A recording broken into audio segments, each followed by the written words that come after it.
Good morning, students. Today we are going to learn Geography, Chapter 5, Elements of Weather and Climate, Part 1. Students, you have already learned in your previous classes, that is, what is weather and what is climate. In this class, in this chapter, you are going to elaborate the weather and climate. Let's see what is weather. The term weather refers to the state of the atmosphere of a particular place over a short period of time. It can be hot, cold, windy, cloud, or humid. In some places, it changes from day to day. In other, it remains the same every day of the year. If weather remains same for a longer duration, then it is considered as climate. So what is weather? Weather can be defined as a condition of the atmosphere over a short period at a given place and at a given time. Whereas climate consists of the average weather conditions that are present over a large area and for a longer period of time. For example, regions near the equator have definite weather pattern. It's rainy every afternoon all year around. So we can consider the climate of the equatorial region to be hot and humid. On the other hand, weather conditions in England are very unpredictable and keep changing from day to day. It's quite normal to notice many changes in the condition of the sky in a single day. The climate is related to the average state of weather condition at a given location for a long period of time. It is generally studied for a large area. The study of climate is called meteorology. Places near the equator have a hot and wet climate, while places far away have Far away, it have cold climate. Poles have very cold climate. Weather is recorded on a daily basis with a help of weather instrument. Climate data is an average picture determined from an analysis of weather data of a place for 35 to 40 years. This data is studied to determine a certain pattern of atmospheric condition. Varied climate patterns can be seen in different parts of the world. So, the study of climate is called meteorology. Now, the person who study is called meteorologist. So, they have given some examples like the weather near equator is hot and wet climate, whereas the climate which is far away from the equator have a very cold climate, whereas the climate in a pole are very cold. Whereas weather is recorded on a daily basis, but climate is recorded on the analysis of the weather data of a particular place for a 35 years. Let's see what are the elements of weather and climate. Temperature, rainfall, atmospheric pressure, humidity, wind direction, speed, and cloud cover are the major elements of weather and climate. We try to study and understand them to be able to forecast weather condition and classify the pattern of climatic types of the world. These elements are interrelated and a change in one is likely to cause a change in another. So, in short, I would like to say that these elements, that is temperature, rainfall, atmospheric pressure, humidity, wind direction, speed and cloud cover, they are interrelated, and if one change, another is definitely going to change. Temperature of atmosphere. Temperature gives us an idea of how hot or cold a place is. It is recorded with the help of 6 maximum and minimum thermometer invented by James VI, or with an atomic record called a thermograph, for a period of 1 week. Celsius, Fahrenheit are the two scales used to measure temperature. The Celsius scale is fixed at 0 degrees Celsius as the freezing point of water and 100 degrees Celsius as the boiling point of water. Air temperature not only change between day and night but also from season to season depending on the amount of incoming solar radiation. Difference between the maximum and minimum temperature is known as the range of temperature. It can be recorded for a day, a month, or even for a year. Accordingly, we can calculate daily range, monthly range, and annual range of temperature. Now, what is temperature? Temperature is determined whether the particular place is hot or cold. Okay, it recorded on the basis of James 6 invention, that is minimum and maximum thermometer, or it can be recorded with the help of thermograph. Now, it can be recorded on weekly basis, and there is a measures with scale which measure the temperature, that is Celsius and Fahrenheit. Now, temperature can be changed day and night, or can be changed from season to season. It's depend upon the amount of incoming solar radiation. The difference between the maximum and minimum temperature is called the range of temperature. Heating of atmosphere. The sun's energy we receive on earth is called insolation or incoming solar radiation, which warms the earth's surface. Contact of the air with the heated surface of the earth warms the atmosphere by conduction and convection air current. Mixing of warm and cold wind transfer heat by diffusion. Hot air expands, become lighter and rises. Cold air is dense, heavy and tend to sink. When air is heated, it rises to leave a gap. Cold air from the surrounding area rush to fill this gap. This is how air circulated. Now, the sun's energy which we receive from the earth is called insolation, or in another word, incoming sun's radiation with the which warms the earth's surface. There are two types of atmosphere, that is one warms the atmosphere, one cold the atmosphere. The mixing of warm and cold wind transfer heat by diffusion. Let's see the factors affecting temperature. What are the factors which affects the temperature? The temperature of a place changes depending on the amount of sun's rays or solar radiation reaching the earth's surface. This in turn depends on the latitude, altitude, distance from the sea and cloud cover. So what are the factors which affects the temperature? The factors which affects the temperature are latitude, altitude, distance from the sea and cloud cover. Let's see what is latitude. The imaginary line which lies horizontally is on the earth is called latitude. The temperature varies with latitude to the north and south of the equator. This is partly due to the spherical shape of the earth. It is also affected by change in the angle at which the sun's rays strike the earth as it moves in its orbit around the sun.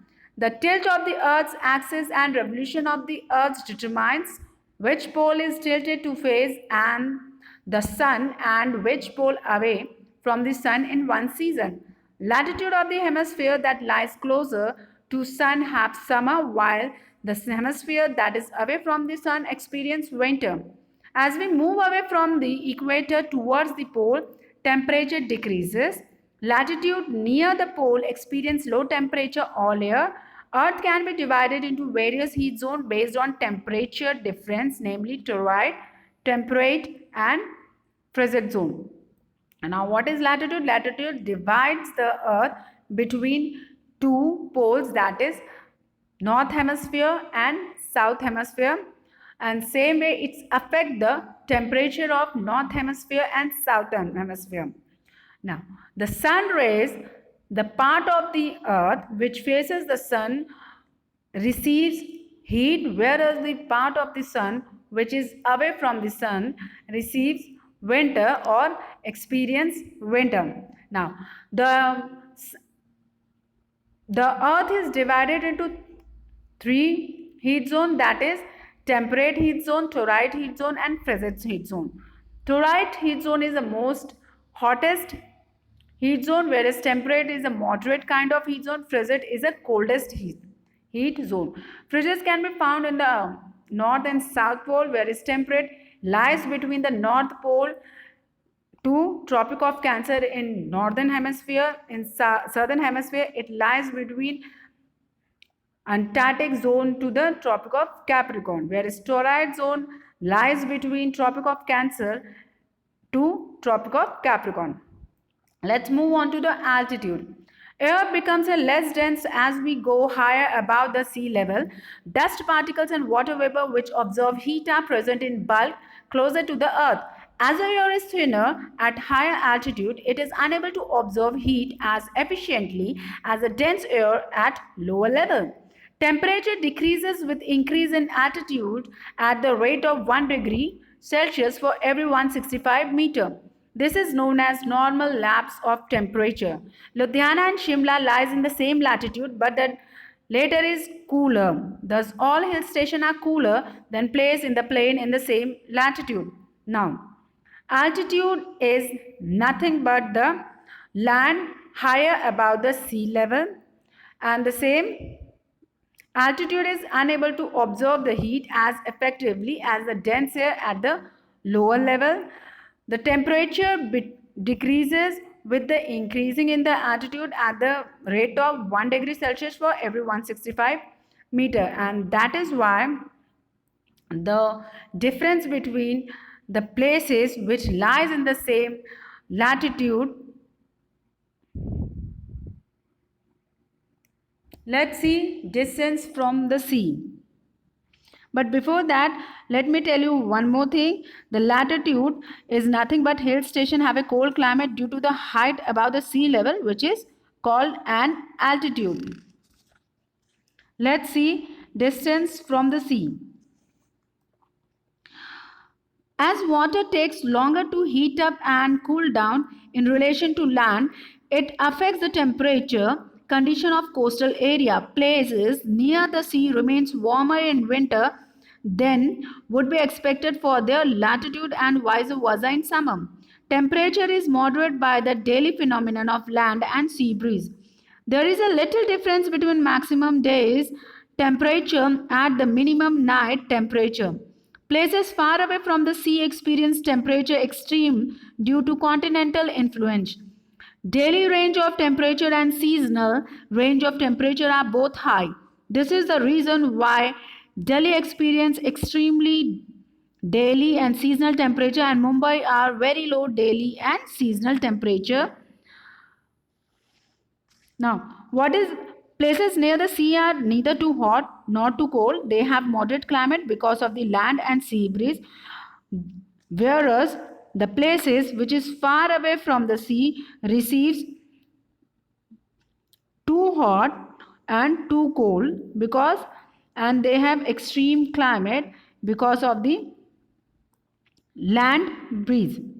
Now, the places far away from the sea mostly experience extremely climate. For example, Delhi is an example, it receives extreme climate. Cloud cover.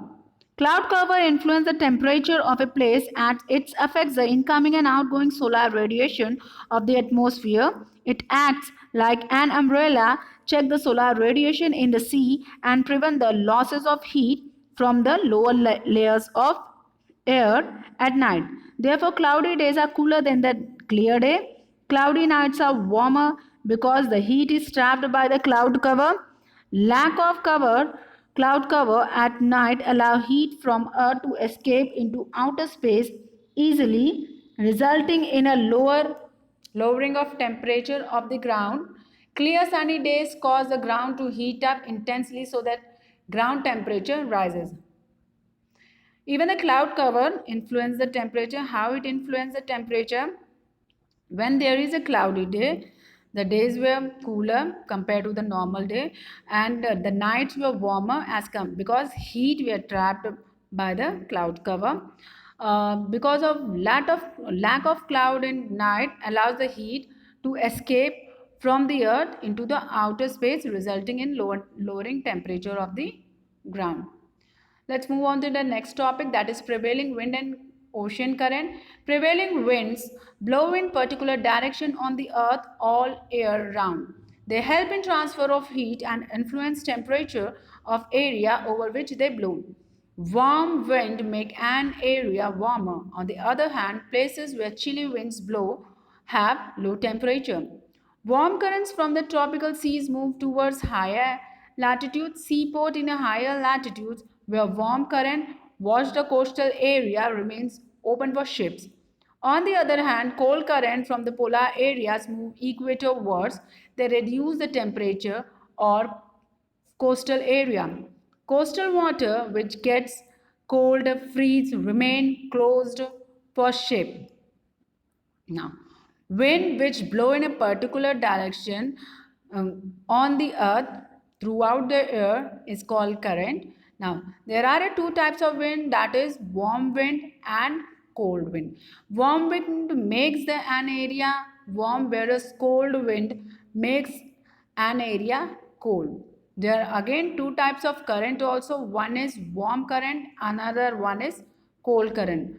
Warm current flow from tropical sea and move towards higher latitudes, whereas cold currents flow from the polar area to the equators, towards the equator.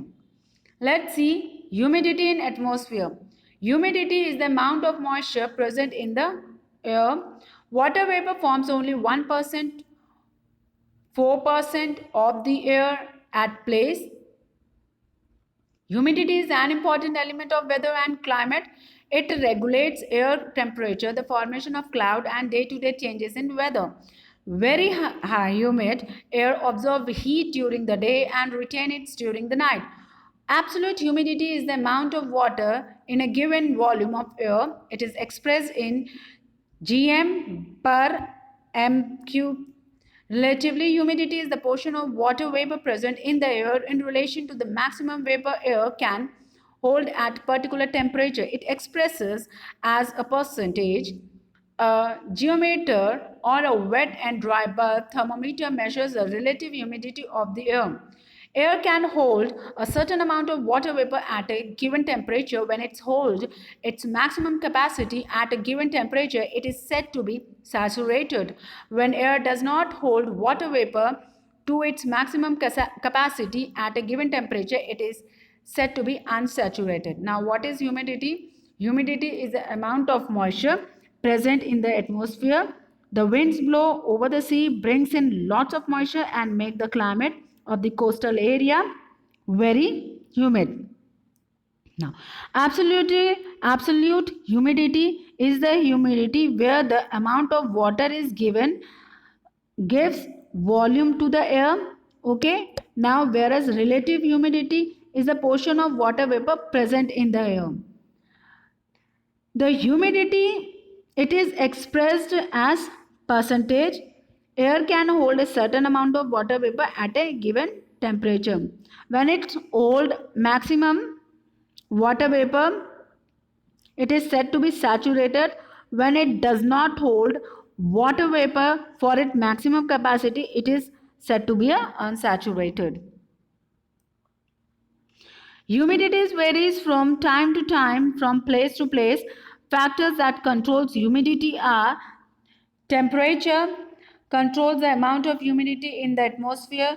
This implies that higher temperature result in more evaporation and thus an increase in the humidity in the air. Next, it is influenced by the season, because in summer humidity is low, but in the rainy season humidity is high. Next, humidity is also influenced by cloud cover and nearness to the sea. Therefore, coastal areas experience high humidity. The water vapor in the atmosphere has the ability to absorb heat. Therefore, a cloud cover would absorb a part of the insulation during the day. At night, it would prevent terrestrial radiation from escaping. Water vapor enters the atmosphere through the process of evaporation and transpiration. Returns to earth by condensation and precipitation. How water vapors return? It returns to the earth by the condensation and precipitation. Precipitation is nothing but a rain, snow, dew, etc. Temperature at which air gets saturated is called dew point. At this temperature, water vapor changes into minute water droplet or into ice crystal or cooling. Dew point varies with the amount of water vapor in the air. The change of state from water vapor to water is called condensation. It occurs around tiny particles of matter, smoke, dust, are particles, and salt form the nuclei or cold surface for condensation to occur. Let's see the types of condensation. Condensation forms fog, mists, dew, and frost. Called the accumulation of minute condensed droplet of water or ice suspended in the air. They are formed when water vapor cools after rising and condensing in air. Have you observed cloud of different shape and size? Fog is actually a cloud that forms close to the ground. It is also has condensed and suspended water droplet. It is different from a cloud because it forms when vapor in a layer of air cools after contact with the cold ground surface. Mist is the name of less dense fog. Dew forms when water vapor in the lower part of air condense after contact with cold surface such as blade of grass, leaves, buildings, metals and pores.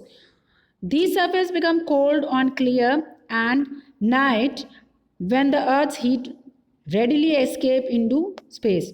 Frozen dew is called frost. Now there are three types of condensation. One is cloud. What is cloud? The cloud is the accumulation of minute condensed droplet. It consists of the water vapor in it. When it's cooled down, it drop in the form of precipitation. Now let's move on to the fog. What is fog? Fog also a cloud that form close to the ground. Okay, the fog is formed close to the ground during the winter season because when it get cools or come in with the contact with the ground colder surface, it becomes a fog. It does not have a water droplet in it. Now when there is a less dense fog, it is called mist. Now what is dew? Dew, the another term of dew in Hindi, it's called oas. It is nothing but a water vapor which we can see on the leaves, grass during the winter season and sometime during the rainy season also. That's all for today. Have a good day.